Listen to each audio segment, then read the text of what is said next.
Hey guys, Bobby here, and today is the supermoon. So, what is the supermoon? Supermoon is when the moon is in its full moon phase, and then when it also coincides with the point where the moon is closest to the Earth. Now, this one is an even bigger supermoon because it's closer than it's been in 68 years. So, big event, of course, and the nice thing for us, I am in the US, I'm in the central time zone, so this is kind of specific to a time zone around me. The closest point in its cycle is actually tomorrow morning at 6:30 in the morning, I believe. So, the nice thing for us is we kind of have two opportunities to shoot it. Of course, at 6:30 in the morning when it is at its closest, unfortunately it won't be dark, but we do have tonight and tomorrow night where it will still be significantly bigger, significantly brighter than it usually is. So I thought it would be a great day to do a tutorial on how to shoot the moon, specifically the supermoon, but everything that we're going to go over, all the guidelines and things like that, will work equally well for the normal moon in any given night. Of course, it's better when it's a full moon, but these settings will help you shoot the moon. And so a couple things first. I wanted to go over a few things that you want to make sure to have with you. Now, of course, you want your camera. I'm actually not going to shoot with this camera, but we are going to go over some of the settings on this one, so just for example. Second, I always like to bring an intervalometer. Now, that one's not as necessary. I like to bring it because when I'm going out to shoot nightscape stuff, whether it's the moon or stars or things like that, I'm oftentimes doing time lapses. Sometimes I'm doing very long exposures specifically for stars, so that's not as specific to the moon. But one nice thing that it can do is it can work as a trigger, so this can be plugged into your camera and you can hit the button on here to trigger the shutter. Which is going to be nice because it won't introduce any shake to your camera. Now, one workaround for that, if you don't have an intervalometer, you don't plan on doing any time-lapse stuff, and or you don't want to just bring something else along, is you can set your shutter on your camera, most cameras can do this, to a time shutter, so a 5-second delay or something like that, and that will accomplish the same thing for the sake of the moon. Another thing you want is a tripod. Again, I'm not going to say that this is absolutely necessary for the moon. You can shoot at a higher shutter speed than, let's say, the stars where you're doing 15-second exposures. It's nothing like that. But again, there's really no reason not to. You're not in a bind, you're not pressed for time. It's not like this big thing, hopefully, that you need to drag along with you. So I'd highly recommend it. It's just another level of stability for your shots. And then lastly, I would recommend an app called StarWalk. I think it's actually StarWalk 2. I am pretty sure it's free. I don't know off the top of my head. I just thought of that. But the way it works is you can, actually I'm going to pull it up here and just show you.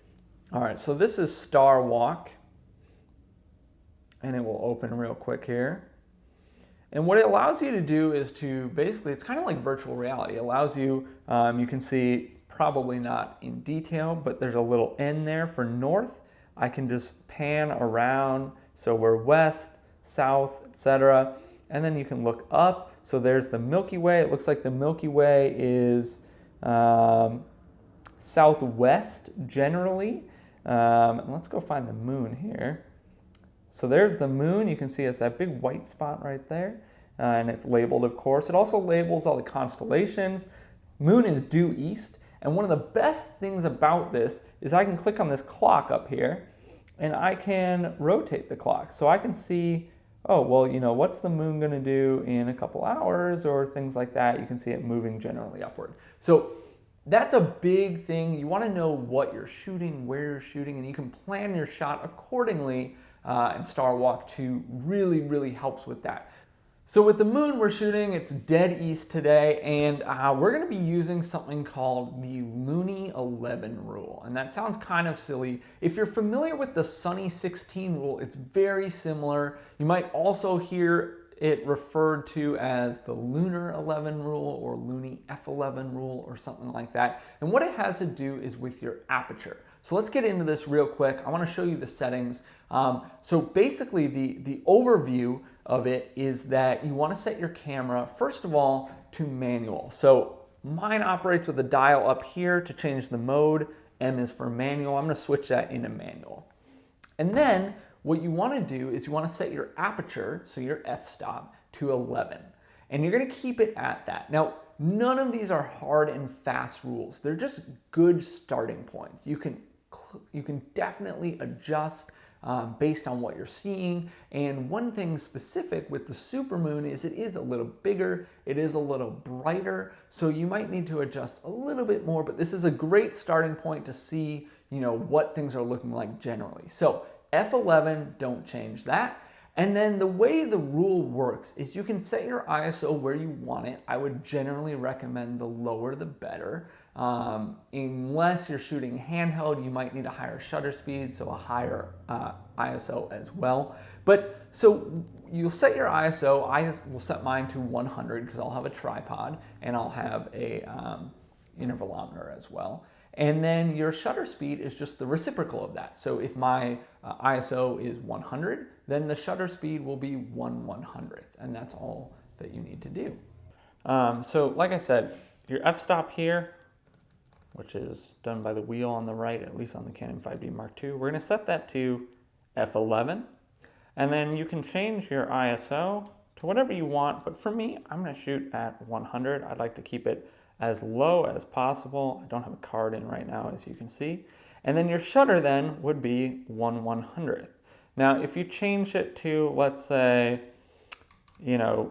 500 ISO, maybe you weren't shooting on a tripod, then what that would allow you to do is change your shutter speed to 1/500th. So your shutter speed is just going to match your ISO, and you're going to keep that f-stop at 11. And then you're just going to take a shot, see what it looks like, and go from there. Adjust as necessary, but that should be a very good starting point. Now, of course, you want to shoot in RAW if you can. And again, on the top here, as you can see, we are in manual mode with the M. So that's really it as far as the rule goes. It's very easy to follow and a great starting point. Again, you can of course adjust from there as you need it based on what you're shooting, or if you're shooting just the moon, or if perhaps there's other lights in frame or things like that. Now I'm gonna go out and shoot. I'm gonna come back. I'm not gonna film anything while shooting, but I'm gonna come back and go over a few examples of different settings and kind of where I started and how I adjusted from there. And then also go over how I edit the photos so that I can show you this tutorial from start to finish. All right, so I'm on my computer now and I'm gonna open up Lightroom real quick. Now the nice thing about this is that the edit itself is not really difficult.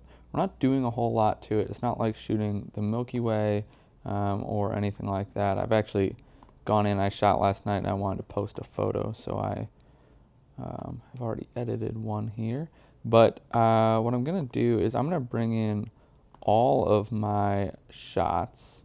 I'm only gonna bring in, I shoot on the Sony a7S II, or at least I did yesterday, and so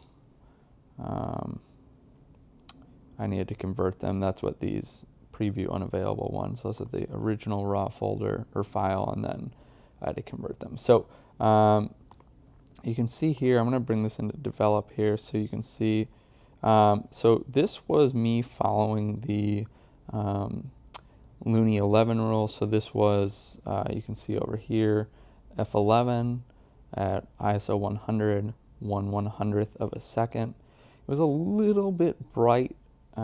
This would be a totally usable image, but I wanted a little more detail, a little more darkness and that contrast, and I thought I would get that if I changed it a little bit. I was shooting at 200 millimeters, and I had the a7S II in APS-C mode, which is crop mode, so I believe it's a 1.6 times crop.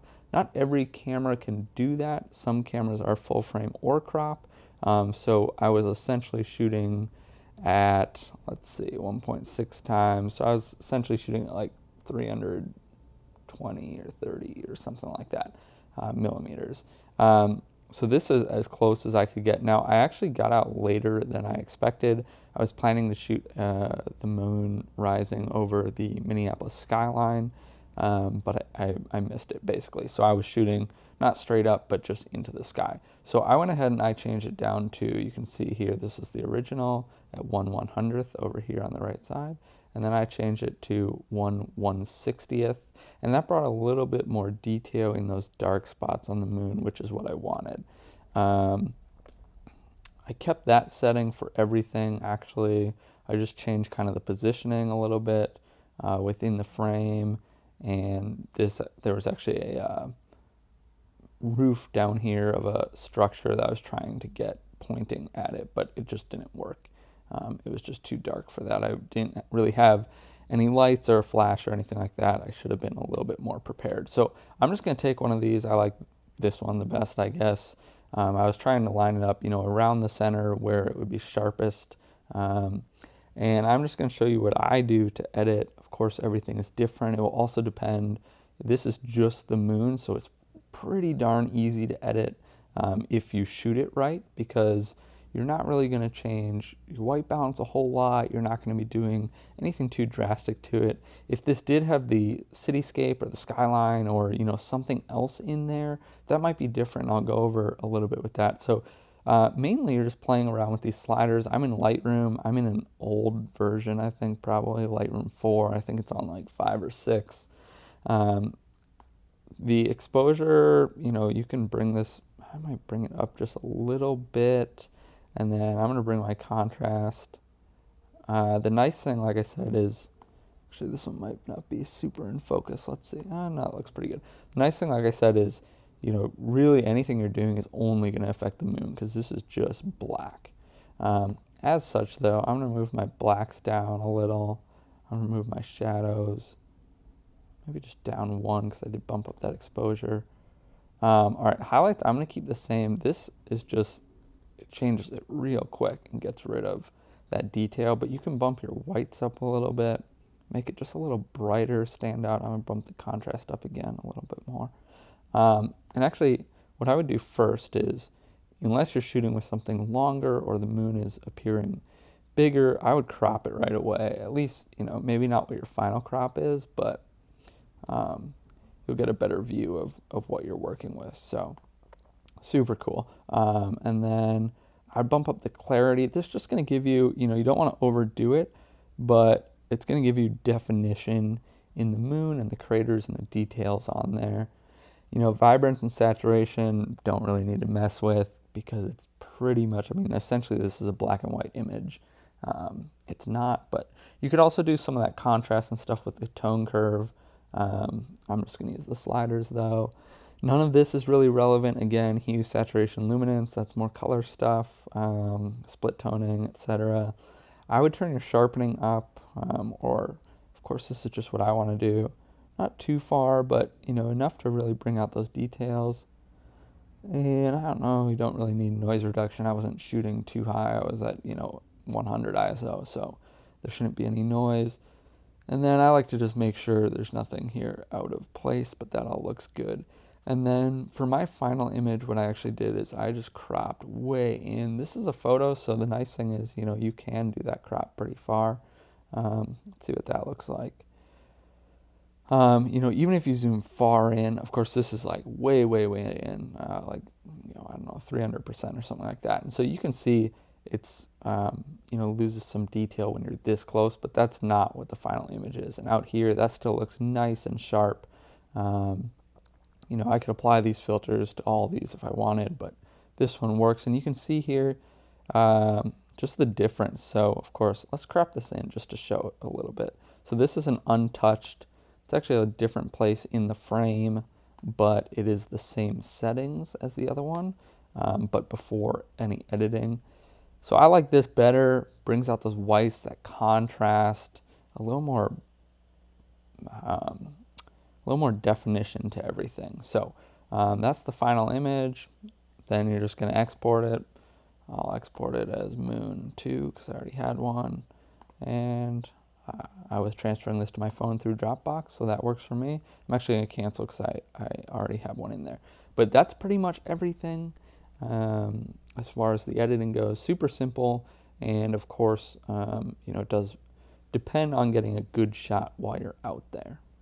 So that is the Looney 11 rule. I hope this tutorial was incredibly helpful. It's a great starting point and allows you to get some amazing images of the moon, which is a very hard subject to shoot. Of course, this makes it pretty easy. I'd encourage you to get out there and try it. Let me know in the comments how it worked for you, or if you have any questions about this or anything else. And of course, if you like this video, I'd love for you to hit the thumbs up and also subscribe, as we're doing wedding video tutorials, other tutorials like this, travel videos, and the occasional vlog and other videos as well. Thank you so much for watching.